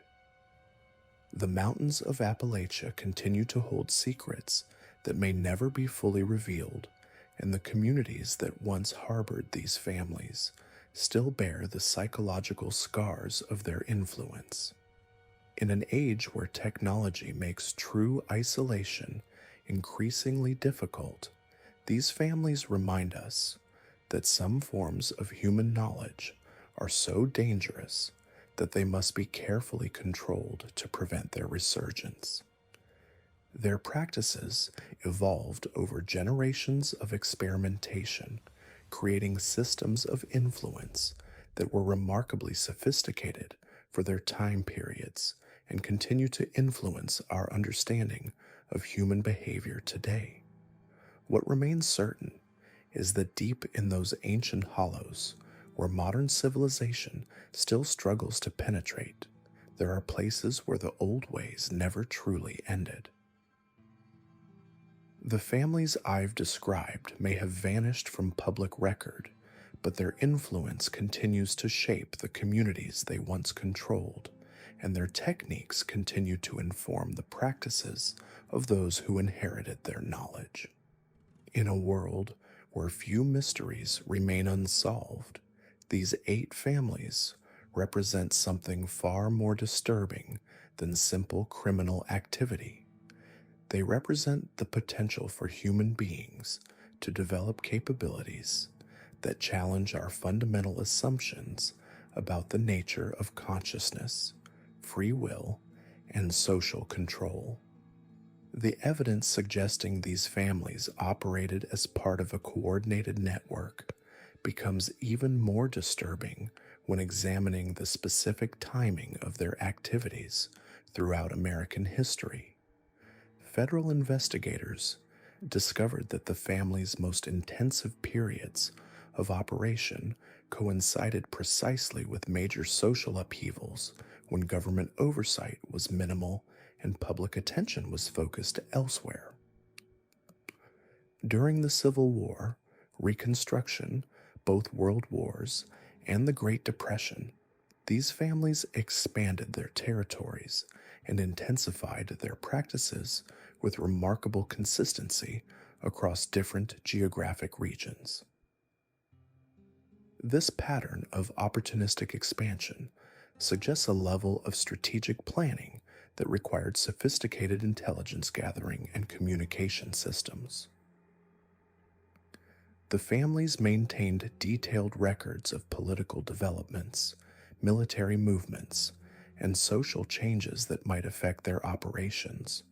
They demonstrated an understanding of federal bureaucracy, legal procedures, and media manipulation that allowed them to anticipate threats and neutralize investigations before they became serious problems. What makes this coordination particularly chilling is the evidence that these families may have influenced historical events through their networks of conditioned agents. Several significant political decisions, military strategies, and social movements in Appalachian regions show patterns that suggest manipulation by individuals whose psychological conditioning made them perfect instruments for advancing the family's interests. The scope of this influence may have extended far beyond the mountain communities where the families were based. The psychological conditioning techniques these families developed were so sophisticated that they anticipated discoveries in neuroscience and behavioral psychology by decades. They understood concepts about human brain function, memory formation, and behavioral modification that wouldn't be formally documented by academic researchers until the late 20th century. This knowledge allowed them to create conditioning programs that were remarkably effective and incredibly difficult to detect or counteract. The preservation methods these families used to maintain their practices across generations involved more than just oral tradition and written records. Archaeological evidence from abandoned settlements reveals specialized storage facilities where materials were preserved using techniques that modern science still doesn't fully understand. These facilities contained not just physical objects, but also what appeared to be systematic methods for preserving knowledge, memories, and even psychological states that could be transmitted to future generations. The genetic components of these families' practices raise questions that researchers are still reluctant to address publicly. Blood samples recovered from abandoned settlements showed genetic markers that didn't match normal human variation patterns. These anomalies appeared to be associated with enhanced psychological capabilities, unusual resistance to standard conditioning techniques, and behavioral characteristics that persisted across multiple generations. The implications of these findings were considered so sensitive that all research was immediately classified and removed from public access. The environmental impacts of these families' activities continue to affect their former territories in ways that suggest their practices involved processes that fundamentally altered the physical characteristics of the landscape itself. Soil composition in these areas shows chemical patterns that don't match normal geological formations. Water sources exhibit properties that affect both human psychology and animal behavior in ways that can't be explained by standard environmental factors. Even decades after the families disappeared, these areas continue to exert psychological influences on visitors that seem to emanate from the environment itself. The surveillance systems that federal agencies established to monitor these former territories remain active today, representing a significant ongoing investment of resources that wouldn't be justified unless officials believed there was genuine potential for the family's practices to resurface. Satellite imagery, electronic monitoring equipment, and regular patrol schedules continue to track activities in areas where these families operated, suggesting that the threat they represented is considered ongoing rather than historical. The international connections that investigators discovered during their research reveal that these Appalachian families may have been part of a global network of communities that shared knowledge and coordinated activities across continents. Documents recovered from family archives contained detailed correspondence with locations in remote areas of Scotland, Eastern Europe, South America, and Asia, where similar practices were supposedly taking place.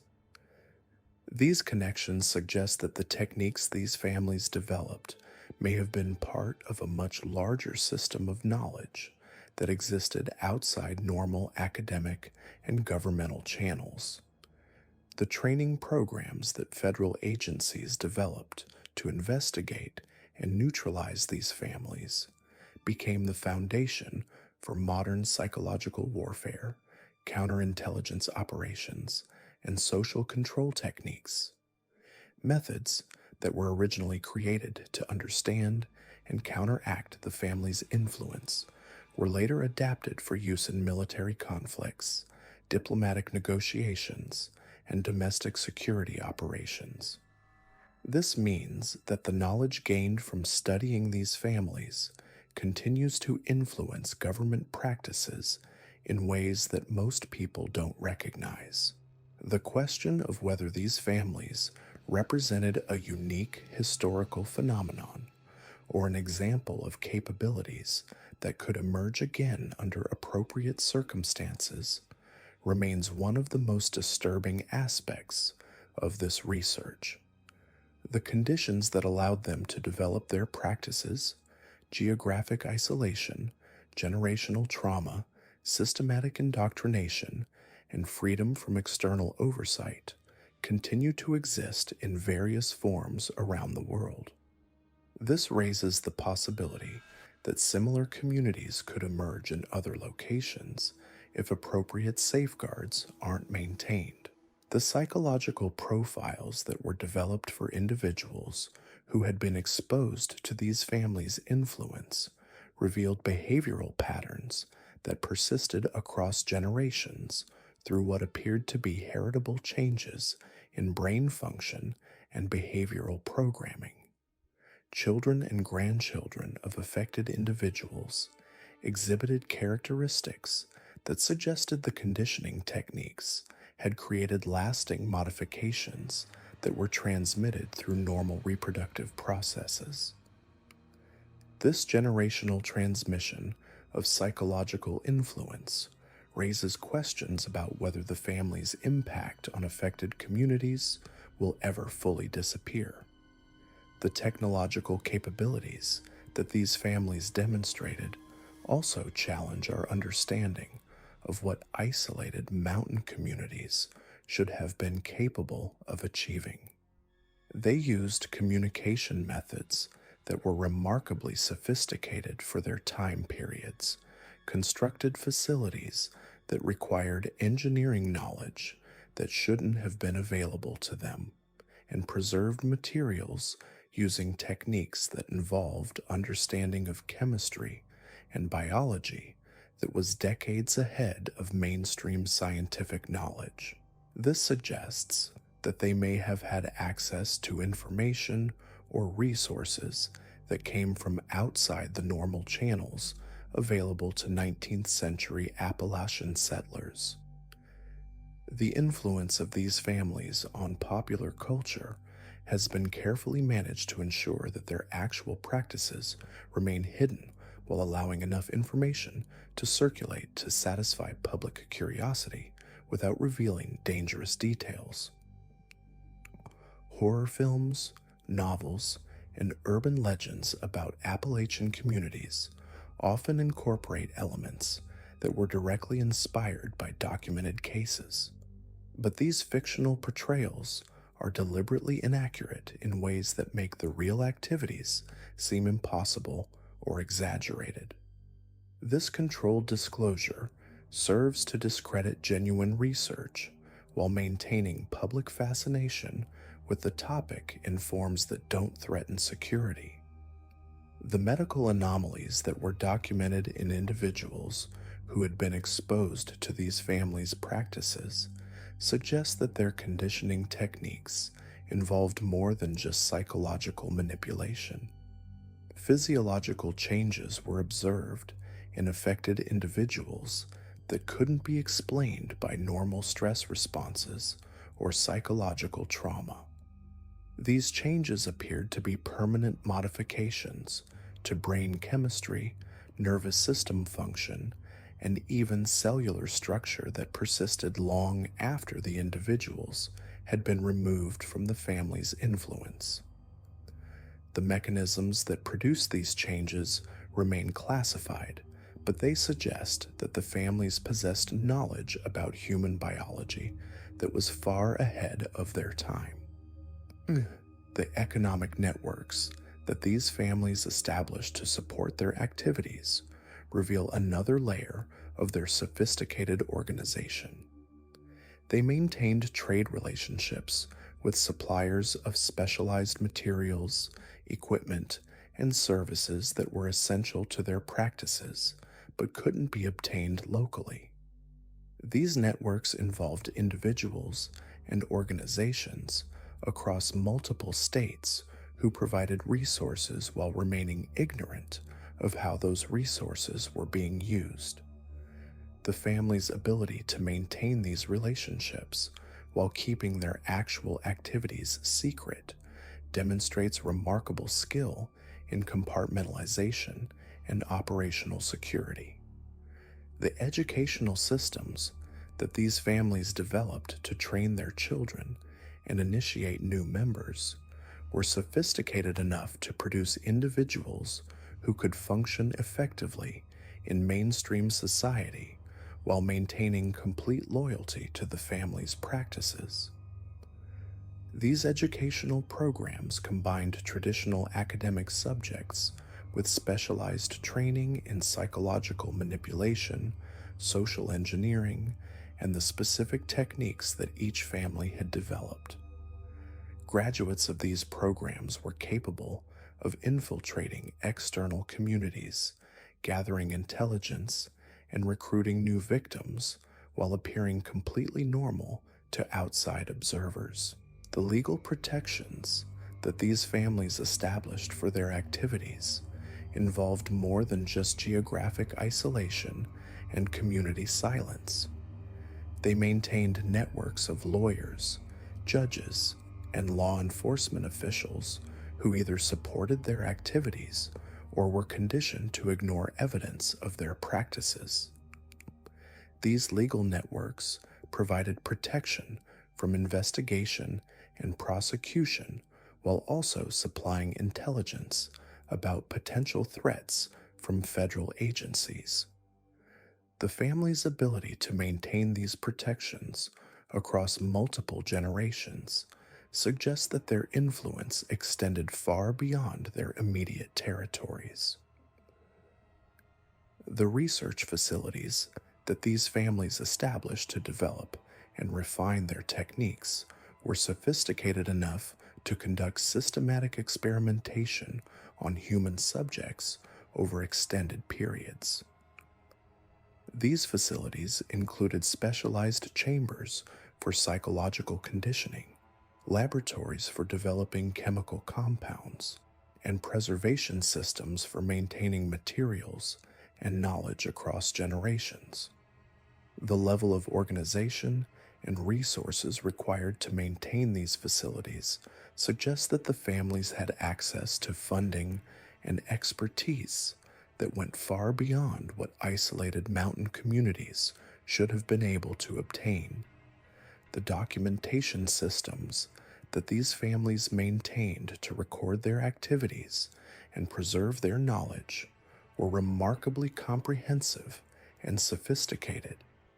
They used specialized writing systems, coding methods, and preservation techniques that ensured their records could be maintained across generations while remaining incomprehensible to outside observers. These documentation systems reveal that the families understood the importance of systematic knowledge, preservation, and were committed to ensuring that their practices would continue even if individual members were lost. The recruitment strategies that these families used to obtain new victims and expand their influence were based on sophisticated understanding of human psychology and social dynamics. They identified vulnerable individuals through systematic observation and analysis, then used carefully orchestrated campaigns to isolate these individuals from their support networks and make them susceptible to the family's conditioning techniques. These recruitment strategies were so effective that they provided the families with steady supplies of new subjects while maintaining the secrecy that was essential to their continued operation. The disposal methods that these families used to eliminate evidence of their activities were comprehensive enough to remove almost all traces of their victims and practices. They developed systematic approaches to destroying physical evidence, eliminating witnesses, and modifying official records to conceal their activities. These disposal methods were so effective that federal investigators often found themselves pursuing cases where they knew crimes had been committed but couldn't find sufficient evidence to prove what had happened. The geographic networks that these families established to coordinate their activities spanned multiple states and involved hundreds of individuals who served various functions within their organizational structure. These networks included communication systems, transportation routes, supply chains, and safe houses that allowed the families to operate across vast distances while maintaining security and coordination. The complexity of these networks suggests that the family's activities represented a form of organized crime that was far more sophisticated than anything else just documented in American history. The psychological warfare techniques that these families developed to protect their territories and neutralize threats were based on understanding of human behavior that was decades ahead of mainstream psychology. They used systematic campaigns of intimidation, manipulation, and conditioning to control not just their immediate victims, but also the broader communities that surrounded their territories. These psychological warfare techniques were so effective that they created zones of influence where normal law enforcement and governmental authority couldn't function effectively.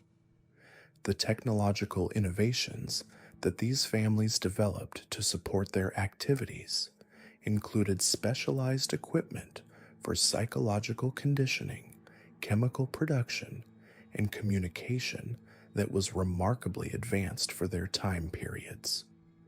They created devices and systems that wouldn't be formally documented by mainstream science until decades later, suggesting that they had access to knowledge and resources that came from outside normal channels. These technological capabilities gave them significant advantages over law enforcement and other authorities who attempted to investigate their activities.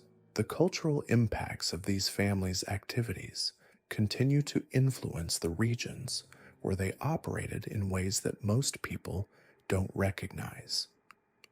Local customs, social structures, and behavioral patterns in these areas still show evidence of the family's influence, creating communities that appear normal on the surface but operate according to modified social rules that reflect the family's values and practices.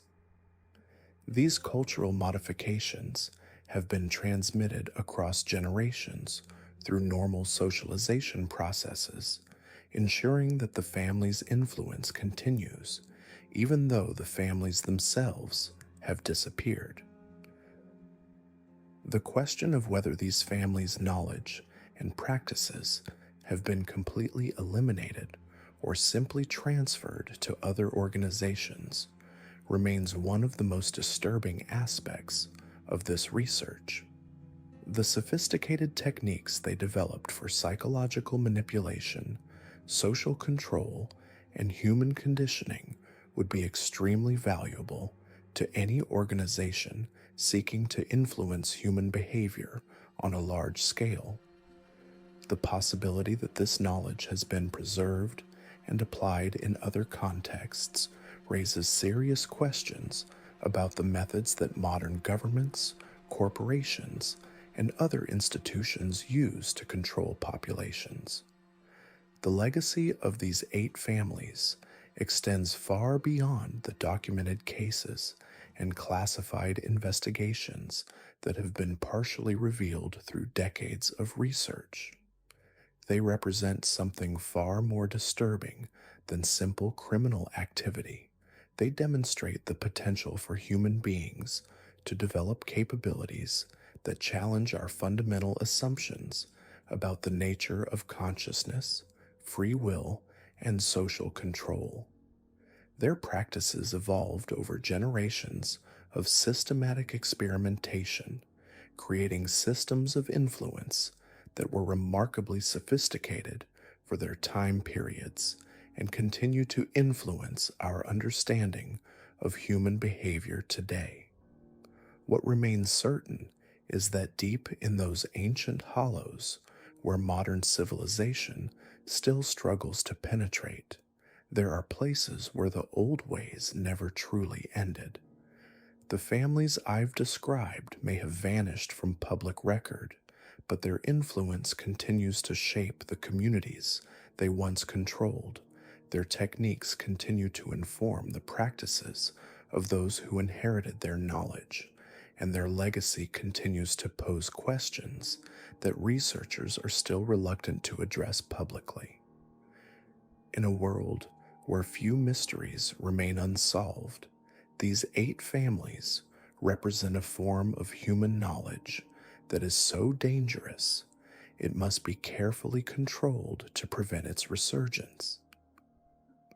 The mountains of Appalachia continue to hold secrets that challenge our understanding of what human beings are capable of achieving when freed from the constraints of civilized society. The communities that once harbored these families still bear the psychological scars of their influence, and the techniques they developed continue to influence modern practices in ways that most people don't recognize. Their story serves as a reminder that some forms of human knowledge are so powerful and so dangerous that they must be suppressed to protect the stability of society itself. The systematic suppression of information about these families raises fundamental questions about what other forms of dangerous knowledge may exist in isolated communities around the world. The techniques they developed for psychological manipulation and social control were so sophisticated that they anticipated discoveries in neuroscience and behavioral psychology by decades. This suggests that human beings may be capable of developing capabilities that challenge our basic understanding of consciousness and free will when given sufficient time, isolation, and motivation to explore the darker aspects of human potential. The environmental legacy of these families' activities continues to manifest in ways that suggest their practices involved more than just psychological manipulation. Geological surveys conducted in their former territories reveal mineral compositions that don't match surrounding areas, suggesting that their activities may have involved processes that fundamentally altered the physical characteristics of the landscape itself. Water sources in these regions exhibit chemical properties that affect both human psychology and animal behavior in ways that can't be explained by standard environmental science. Even the plant life in these areas shows genetic variations that weren't present in historical samples, indicating that the family's activities may have created lasting changes at the molecular level. The surveillance infrastructure that federal agencies established to monitor these territories represents one of the most extensive domestic monitoring programs in American history. Satellite imagery, electronic monitoring equipment, seismic sensors, and regular patrol schedules continue to track activities in areas where these families operated, consuming resources that would be sufficient to fund major military operations. This ongoing investment suggests that officials believe the threat these families represented is still active rather than historical, implying that their knowledge and practices may have survived in forms that continue to pose risks to national security. The international connections that investigators discovered during their research reveal that these Appalachian families may have been part of a global network of communities that shared knowledge and coordinated activities across continents.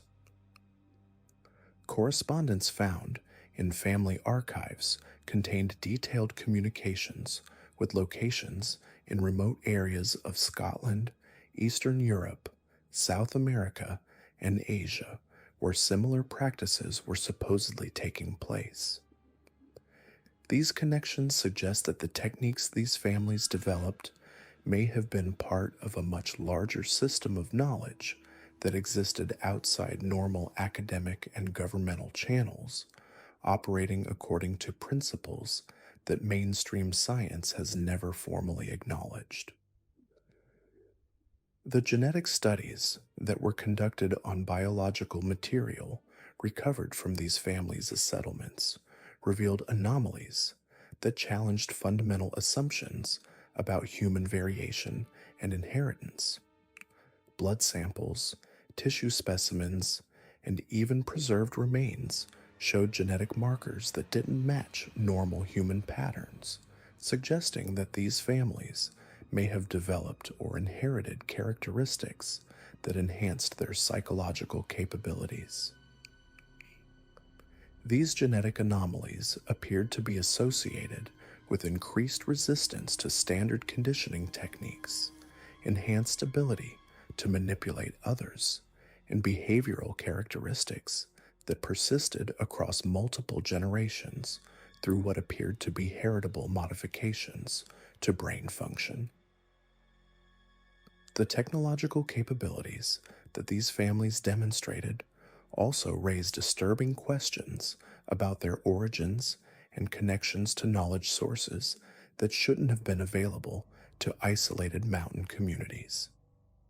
They used communication methods that were remarkably sophisticated for their time periods, constructed facilities that required engineering expertise that was decades ahead of mainstream knowledge, and preserved materials using techniques that involved understanding of chemistry and biology that wouldn't be formally documented by academic researchers until the late 20th century. This suggests that they may have had access to information or resources that came from outside the normal channels available to 19th century American settlers. The preservation methods these families used to maintain their practices across generations involved more than just written records and oral tradition. Archaeological evidence from abandoned settlements reveals specialized storage facilities where knowledge was preserved using techniques that modern science still doesn't fully understand. These facilities contained not just physical objects, but also what appeared to be systematic methods for preserving memories, psychological states, and even consciousness itself that could be transmitted to future generations through processes that challenged conventional understanding of human biology and psychology.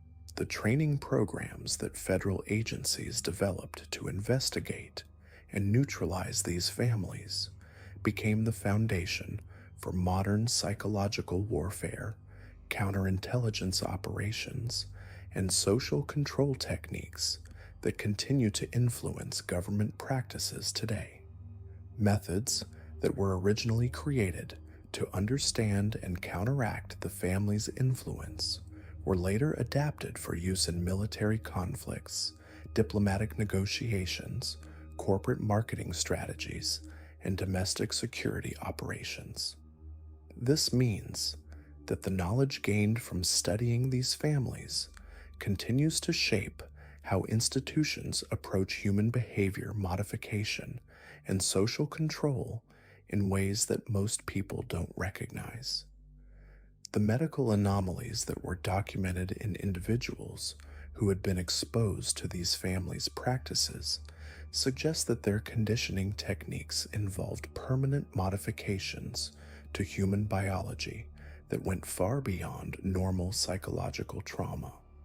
Physiological changes were observed in affected individuals that couldn't be explained by standard stress responses or mental health conditions. These changes appeared to be systematic modifications to brain chemistry, nervous system function, and even cellular structure that persisted long after the individuals had been removed from the family's influence. The mechanisms that produce these changes remain classified, but they suggest that the families possessed knowledge about human biology that was far ahead of their time. The economic networks that these families established to support their activities reveal another layer of their sophisticated organization that extended far beyond their immediate territories. They maintained trade relationships with suppliers of specialized materials, equipment, and services that were essential to their practices but couldn't be obtained locally. These networks involved individuals and organizations across multiple states who provided resources while remaining ignorant of how those resources were being used. The family's ability to maintain these relationships while keeping their actual activities secret demonstrates remarkable skill in compartmentalization and operational security that would be impressive even by modern standards. The legal protections that these families established for their activities involved more than just geographic isolation and community silence. They maintained networks of lawyers, judges, and law enforcement officials who either actively supported their activities or were conditioned to ignore evidence of their practices. These legal networks provided protection from investigation and prosecution while also supplying intelligence about potential threats from federal agencies. The family's ability to maintain these protections across multiple generations suggests that their influence extended far beyond their immediate territories and into the very institutions that were supposed to regulate and control them. The research facilities that these families established to develop and refine their techniques were sophisticated enough to conduct systematic experimentation on human subjects over extended periods. These facilities included specialized chambers for psychological conditioning, laboratories for developing chemical compounds, preservation systems for maintaining materials and knowledge across generations, and even what appeared to be primitive but effective medical facilities for conducting procedures that enhanced their conditioning techniques. The level of organization and resources required to maintain these facilities suggests that the families had access to funding and expertise that went far beyond what isolated mountain communities should have been able to obtain. The documentation systems that these families maintained to record their activities and preserve their knowledge were remarkably comprehensive and sophisticated, using specialized writing systems, coding methods, and preservation techniques that ensured their records could be maintained across generations while remaining incomprehensible to outside observers. These documentation systems reveal that the families understood the importance of systematic knowledge preservation and were committed to ensuring that their practices would continue even if individual members were lost. The complexity of these systems suggests that the families included individuals with advanced education and training that shouldn't have been available in their isolated communities. The recruitment strategies that these families used to obtain new victims and expand their influence were based on sophisticated understanding of human psychology and social dynamics that was decades ahead of mainstream research. They identified vulnerable individuals through systematic observation and analysis, then used carefully orchestrated campaigns to isolate these individuals from their support networks and make them susceptible to the family's conditioning techniques. These recruitment strategies were so effective that they provided the families with steady supplies of new subjects while maintaining the secrecy that was essential to their continued operation. The disposal methods that these families used to eliminate evidence of their activities were comprehensive enough to remove almost all traces of their victims and practices, making investigation extremely difficult even for modern law enforcement agencies. They developed systematic approaches to destroying physical evidence, eliminating witnesses, and modifying official records to conceal their activities. These disposal methods were so effective that federal investigators often found themselves pursuing cases where they knew crimes had been committed but couldn't find sufficient evidence to prove what had happened or bring charges against the perpetrators. The psychological warfare techniques that these families developed to protect their territories and neutralize threats were based on understanding of human behavior that was decades ahead of mainstream psychology. They used systematic campaigns of intimidation, manipulation, and conditioning to control not just their immediate victims, but also the broader communities that surrounded their territories. These psychological warfare techniques were so effective that they created zones of influence where normal law enforcement and governmental authority couldn't function effectively, essentially creating sovereign territories within the United States where the family's authority superseded federal and state law. The cultural impacts of these families' activities continue to influence the regions where they operated in ways that most people don't recognize or understand. Local customs, social structures, and behavioral patterns in these areas still show evidence of the family's influence, creating communities that appear normal on the surface but operate according to modified social rules that reflect the family's values and practices. These cultural modifications have been transmitted across generations through normal socialization processes, ensuring that the family's influence continues even though the families themselves have disappeared from public record. The question of whether these families' knowledge and practices have been completely eliminated or simply transferred to other organizations remains one of the most disturbing aspects of this research. The sophisticated techniques they developed for psychological manipulation, social control, and human conditioning would be extremely valuable to any organization seeking to influence human behavior on a large scale. The possibility that this knowledge has been preserved and applied in other contexts raises serious questions about the methods that modern governments, corporations, and other institutions use to control populations and shape social behavior.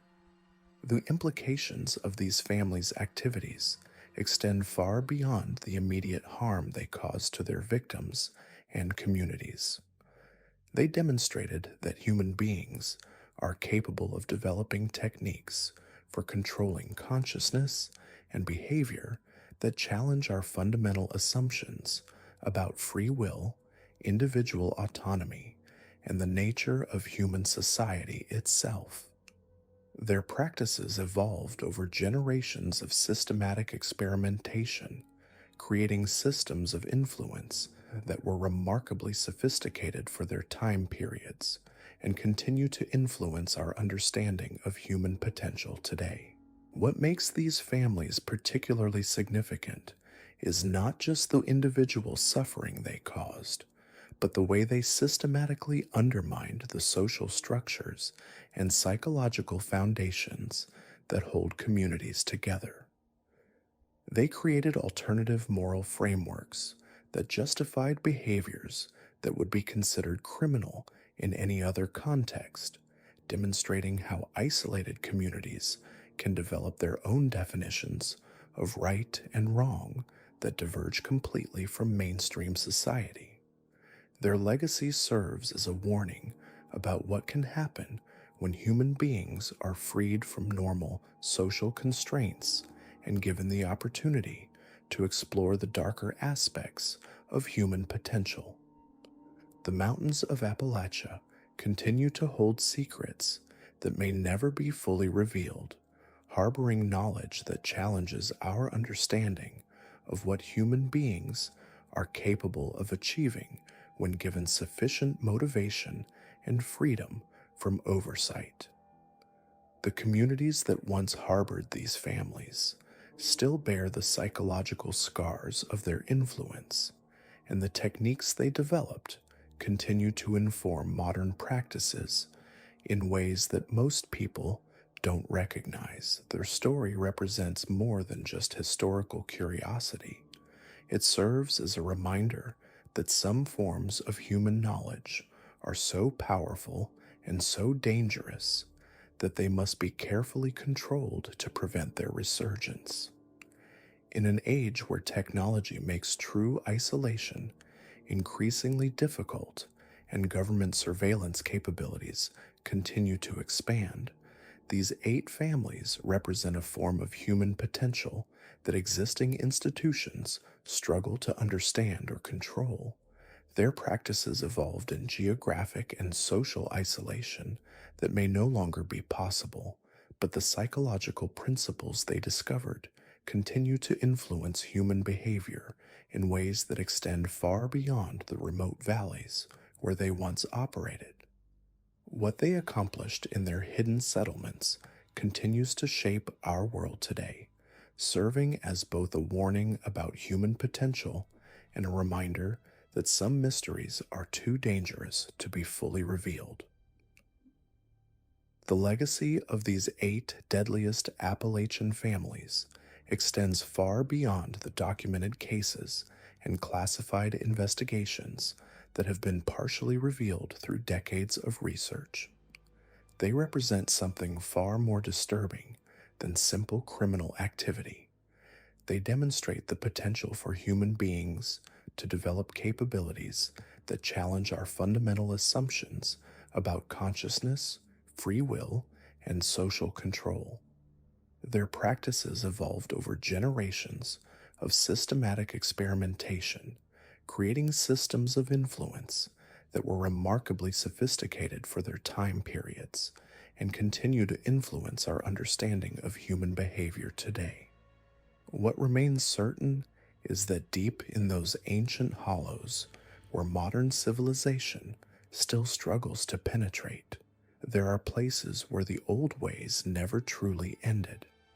The families I've described may have vanished from public record, but their influence continues to shape the communities they once controlled. Their techniques continue to inform the practices of those who inherited their knowledge, and their legacy continues to pose questions that researchers are still reluctant to address publicly.